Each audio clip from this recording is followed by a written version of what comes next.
Good afternoon. It's 2 o'clock on Thursday, the 5th of May. I'm here in Aylesbury, and Carl is a little further north, about an hour and a half, I think, up in Birmingham. I was watching, I think it was the night before last, I was watching an episode of a program I've never seen before. It's a new quiz show, something like Do You Know Where You Are?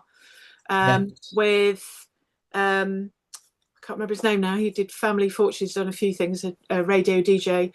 And each episode they pick a town or a city and then ask questions. And the audience has got, well, the panelists, three panelists, have to say whether they believe this fact or not, and other questions about the town.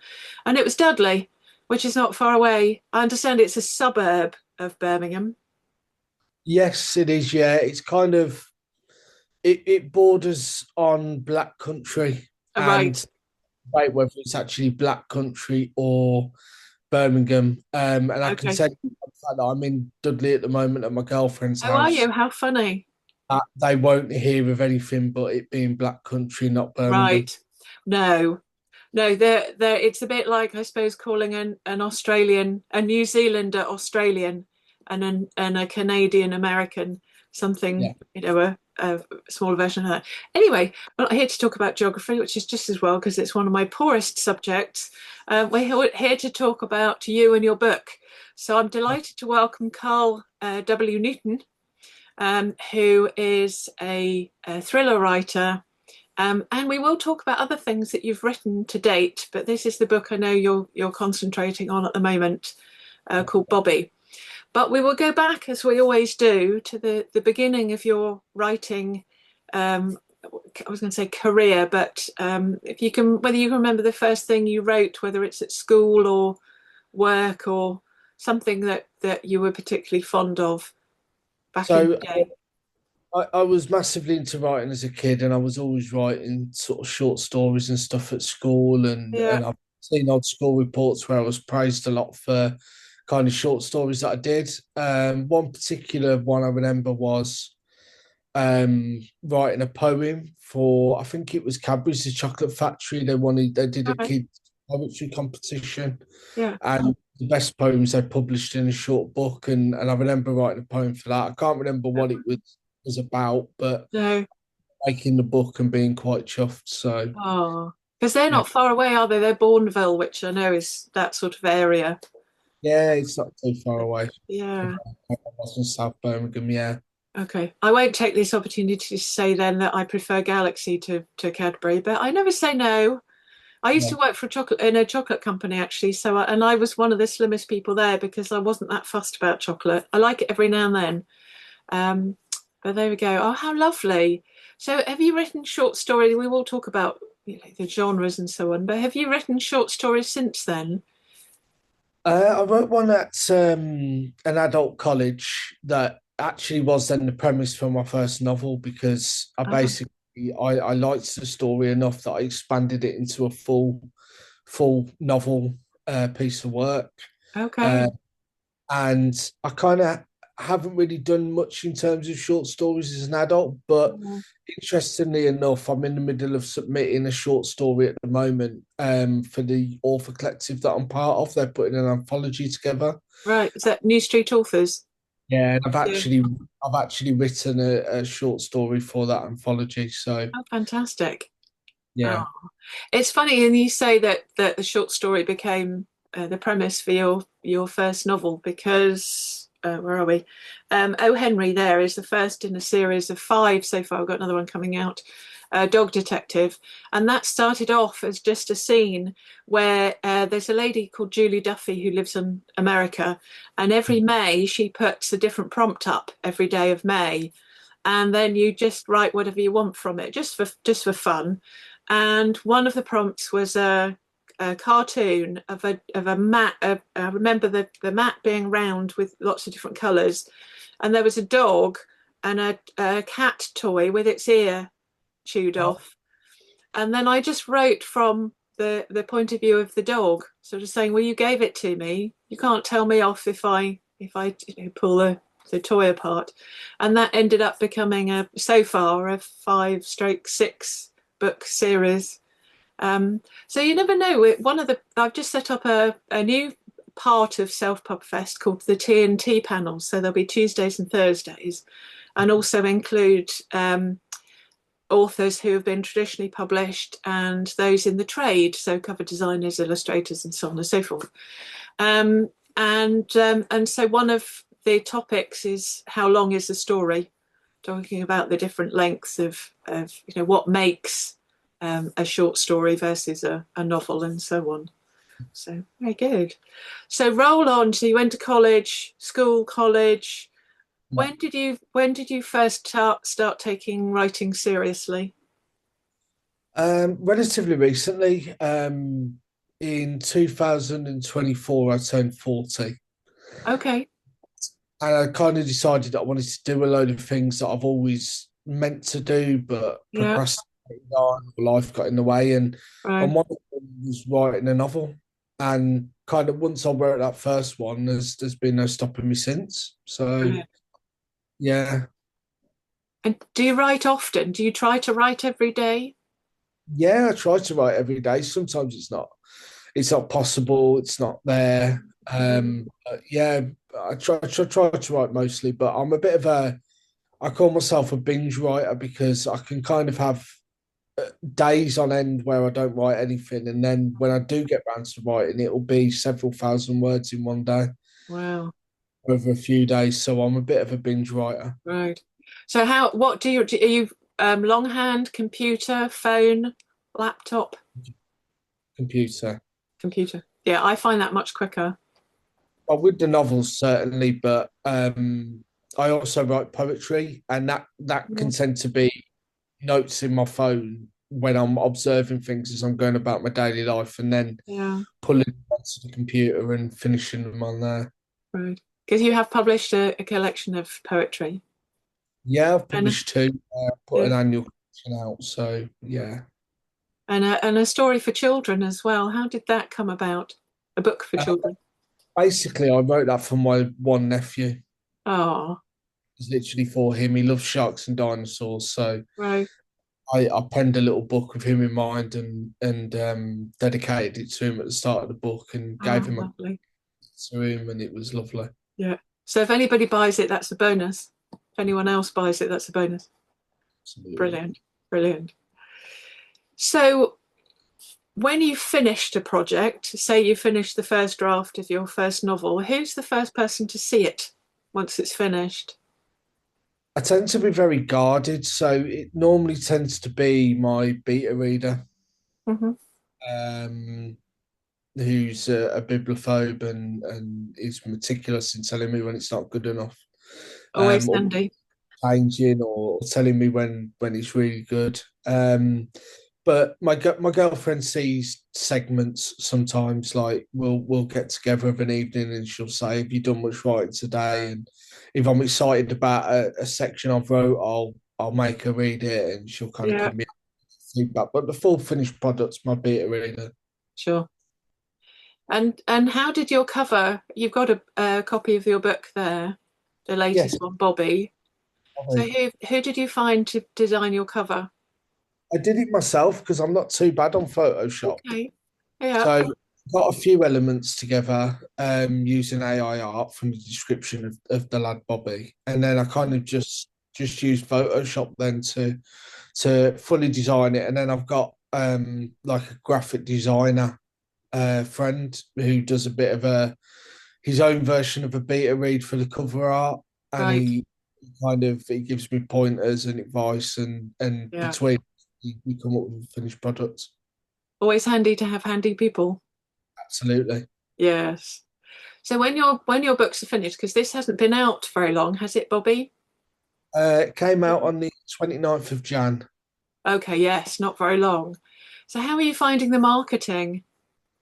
How are you getting people to know that it exists? Um, I'm finding it a bit easier than with the first two because I've spent a lot of time kind of researching what works and what doesn't work marketing wise and Mm, trying different approaches. And I mean, none of us have got the golden answer as to what works or what doesn't, but no, I'm finding it I'm finding it all right. It's not too tedious at the moment.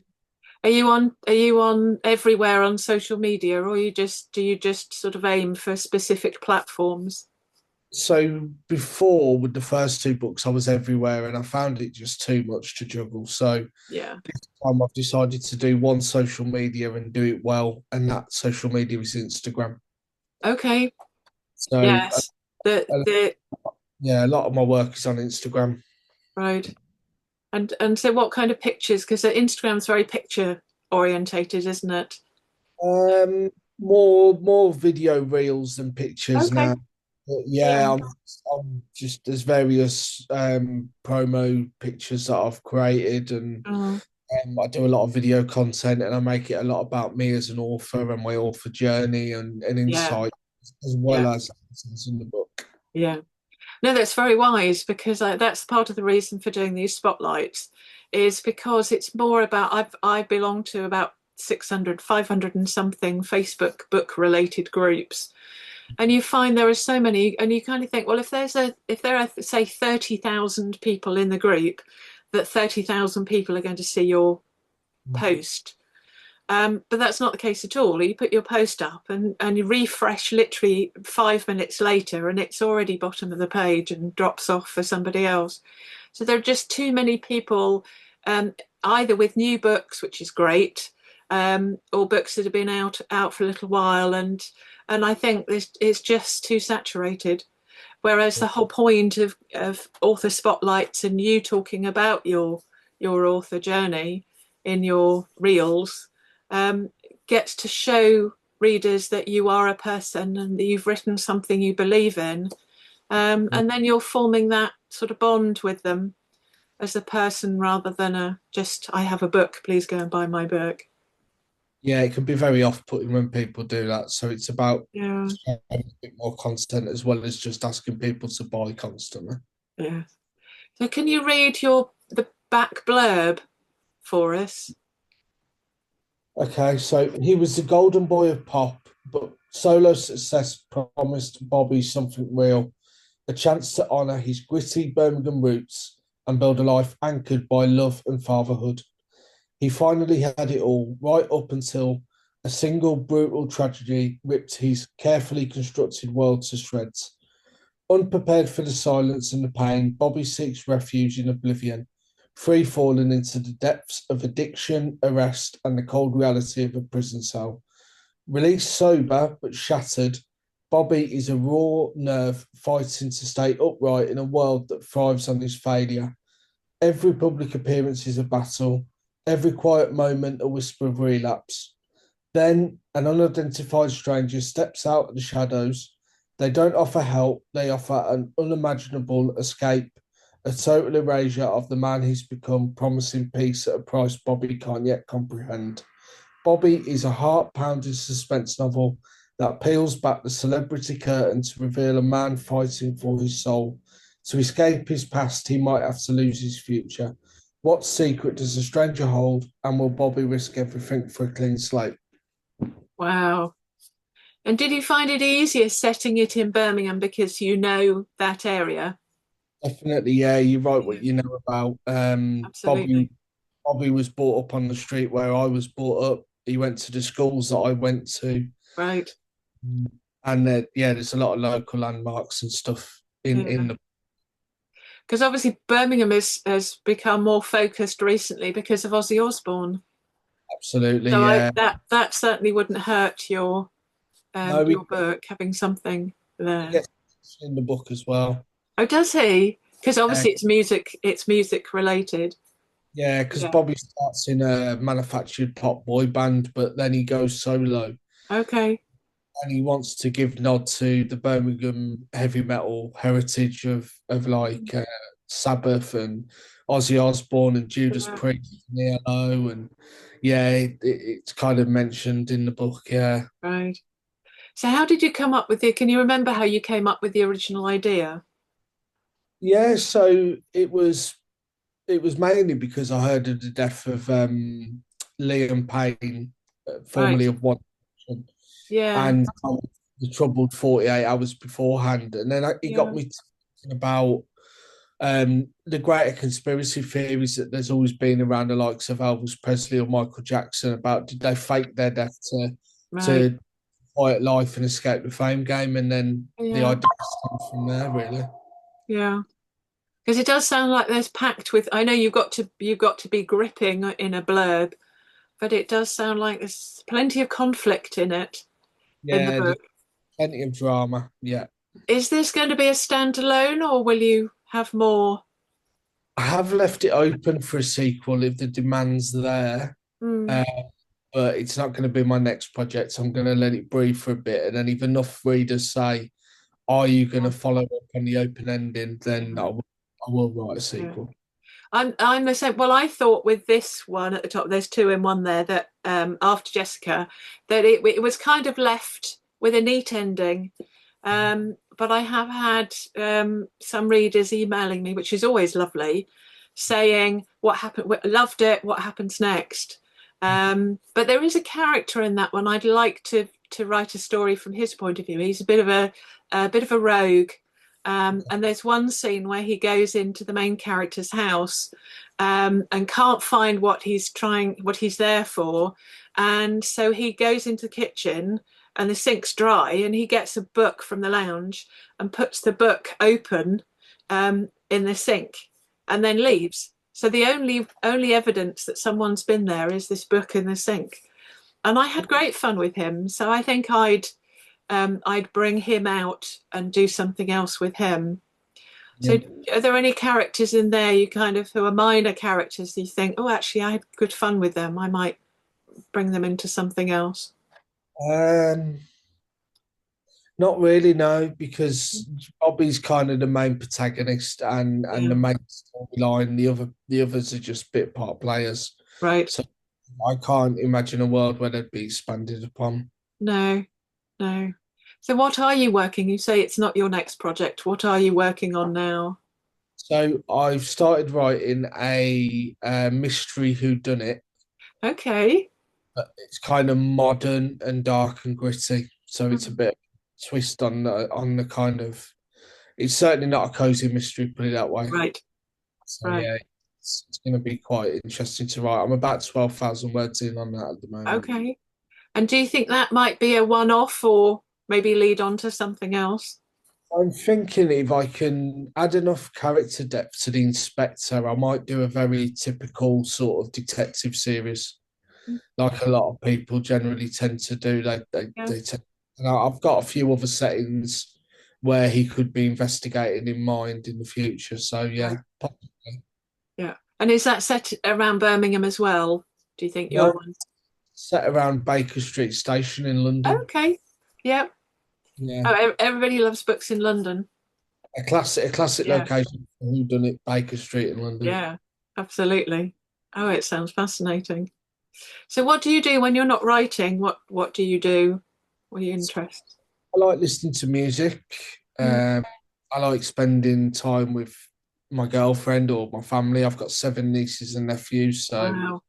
I'm quite adored as Uncle Carl, so that takes up quite Oh, a bit of time. I, how I like my lovely. sport. I like my sport as well. I'm a season ticket holder at my football club, and Okay.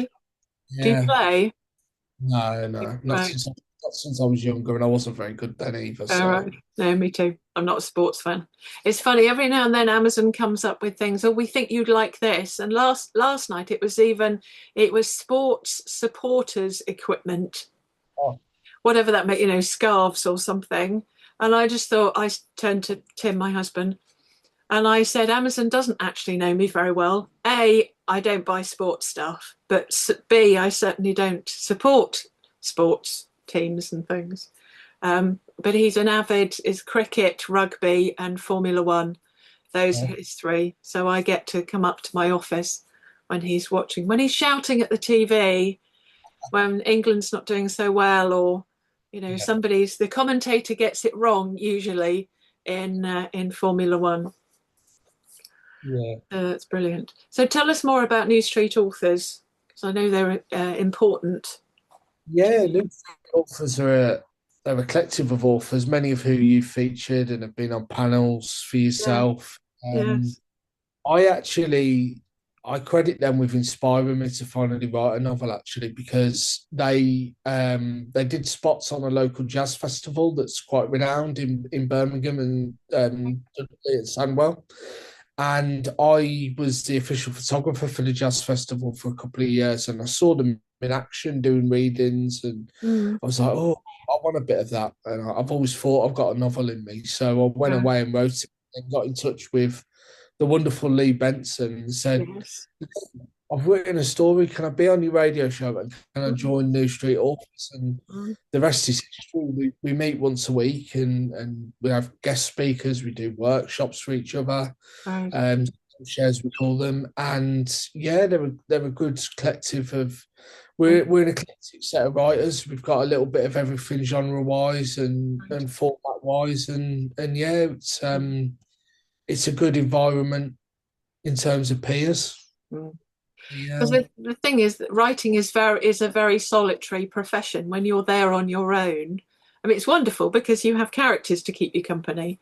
But writing groups are invaluable, and it's wonderful that they meet every week Yeah. because And most writing groups meet once a month, and you go and you sit and listen or you contribute, and then you go away, and that's it for another month.